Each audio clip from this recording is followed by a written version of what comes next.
Assalamualaikum warahmatullahi wabarakatuh.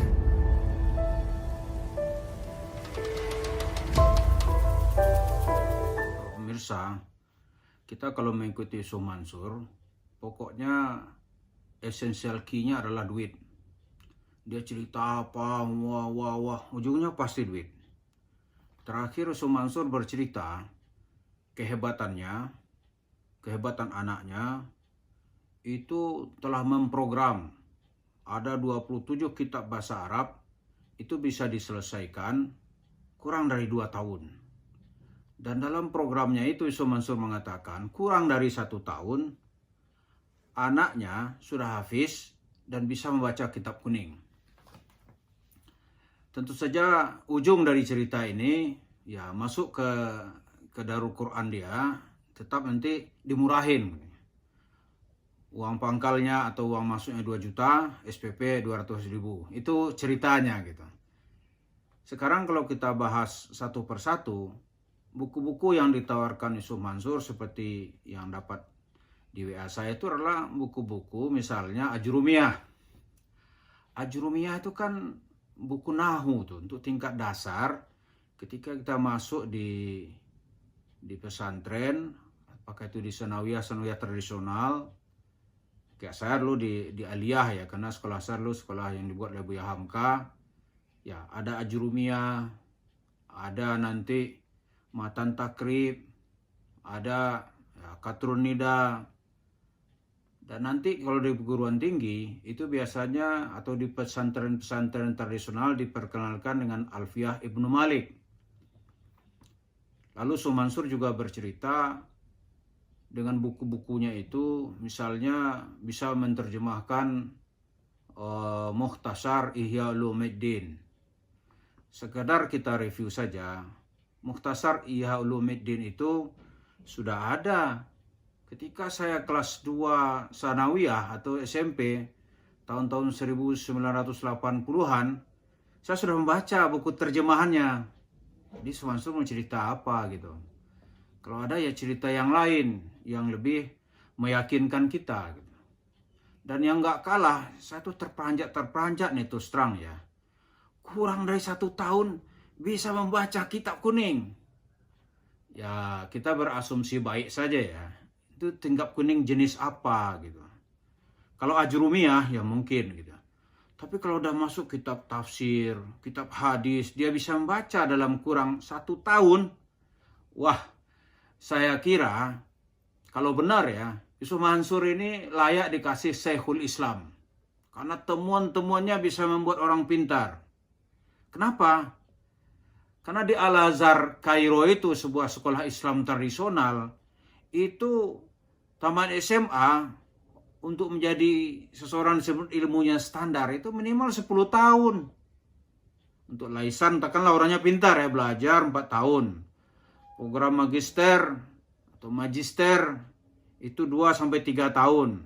Doktor 2-3 tahun. Jadi 10 tahun. Yusuf Mansur anak kecil. Belum ngerti apa nih, kurang dari 1 tahun. Bisa baca kitab. Mana hebat ini.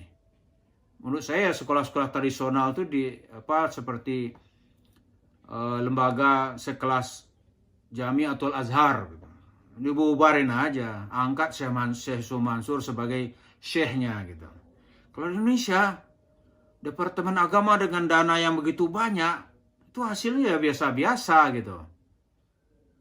Kalau Yusuf Mansur memang benar gitu ya, lo benar ya, itu ya jabatan yang paling kurang tuh Yusuf Mansur adalah Menteri Agama. Luar biasa tawarannya gitu. Jadi kalau cerita Yusuf Mansur secara realita gitu, itu nggak mungkin ada gitu. Ada orang pintar kurang dari 1 tahun. Itu buat apaan pemerintah buat kurikulum? Tamat SD orang mesti 6 tahun lagi gitu, baru tamat SMA. Bahasa Indonesia saja gitu. Kita orang Indonesia nih, belajar bahasa Indonesia.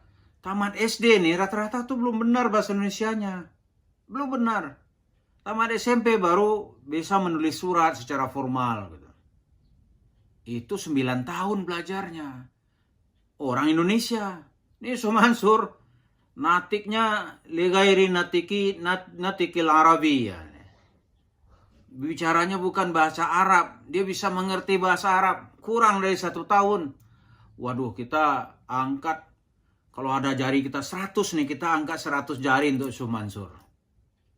Tapi contohnya mana? Kan boleh orang berteori. Contohnya mana?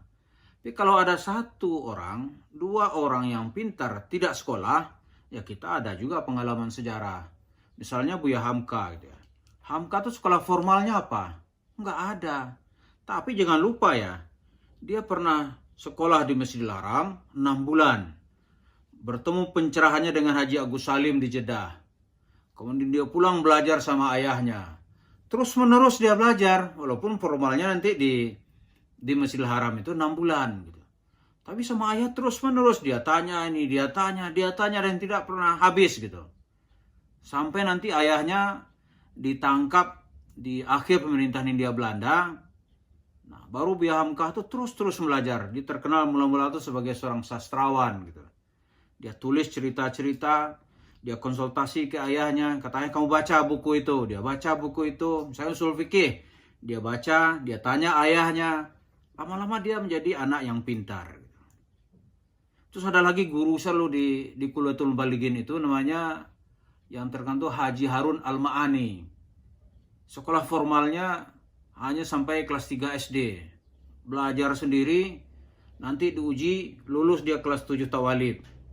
Kemudian belajar terus, sampai dia nanti diakui sebagai seorang profesor di Kota Padang Panjang. Memang sekolah formal tidak banyak. Ada lagi yang lain. Misalnya Syekh Salim Bahresi gitu. Itu banyak kitab yang dia terjemahkan. Ada Riyadhus Shalihin dia terjemahkan. Kitab Al-Lu'lu' wal Marjan dia terjemahkan. Mukhtasar Sahih Bukhari, Mukhtasar Sahih Muslim, dia banyak buku dia terjemahkan. Dia keturunannya Arab, bapaknya seorang syekh, dia belajar mandiri, diakui kehebatannya. Dan yang masih hidup sekarang misalnya Ali Audah. Ali Audah itu saya lihat sekolah formalnya juga nggak kita kenal ya. Tapi kemampuan bahasanya, bahasa Arab dan bahasa Inggris yang saya tahu, itu nggak sembarang orang bisa menyamainya. Dia menerjemahkan misalnya Hayatul Muhammad. Oh, itu yang ditulis oleh Hussein Haikal. Hussein Haikal, dia terjemahkan, enak sekali. Ada lagi buku tafsir. Tafsir Yusuf Ali, ya aslinya bahasa Inggris. Diterjemahkan oleh Audah ke bahasa Indonesia. Itu orang satu-satu itu ada ya. Tapi kalau secara general, waduh, sekolah itu digunakan bukan untuk orang-orang jenius. Orang jenius nggak perlu dia sekolah lama-lama. Einstein apa sekolahnya? Dia bisa menemukan dan mengembangkan sendiri. Tapi kalau untuk lil awam gitu, untuk orang umum, ada kurikulum. Penambahan ilmu itu seiring dengan pendewasaan emosional. Ini masuk kurang 1 tahun, tapi ujung-ujungnya daftar deh Ane Murahin gitu. Apa ujungnya nih? Orang lihat, nih 2 jutanya nih ceritanya nih gitu. Ini kan nggak jelas gitu. Jadi kalau cerita Yusuf Mansur kita melihat mana buktinya, mau terjemahan tafsir mana gitu. Katanya berkawan dengan anaknya Syekh Ramadan Buti, Syekh Taufik. Ya kita tunggulah mana terjemahan tafsirnya. Karena walaupun seseorang punya bapak syekh, tapi kalau anaknya itu kan tidak otomatis menjadi syekh gitu. Kecuali dia belajar. Karena nggak bisa dong ilmu laduni, bapaknya syekh, anaknya syekh, nggak ada. Nah, Syekh Taufik mana? Kita tunggu hasil karyanya. Jadi ujung-ujungnya kalau cerita Yusuf Mansur itu kebenarannya susah dibuktikan gitu. Susah kita membuktikannya.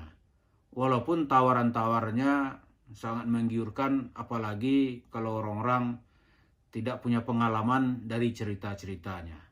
Sekarang dia bercerita tentang khazanah ilmu, ya tentu hak-hak kita ya untuk membukanya di forum ilmiah. Benar nggak cerita Yusuf Mansur? Sejauh yang saya tahu, cerita itu tidak benar. Karena ujung-ujungnya ya tetap seperti idiomatik Yusuf Mansur itu duit. Nggak ada, semua dia pergunakan untuk cari duit. Kehebatan cerita kitab-kitab ujung-ujungnya duit. Jadi itulah cerita Yusuf Mansur dengan segala kehebatannya berorasi, tapi fakta-fakta tentulah sesuatu yang lain lagi.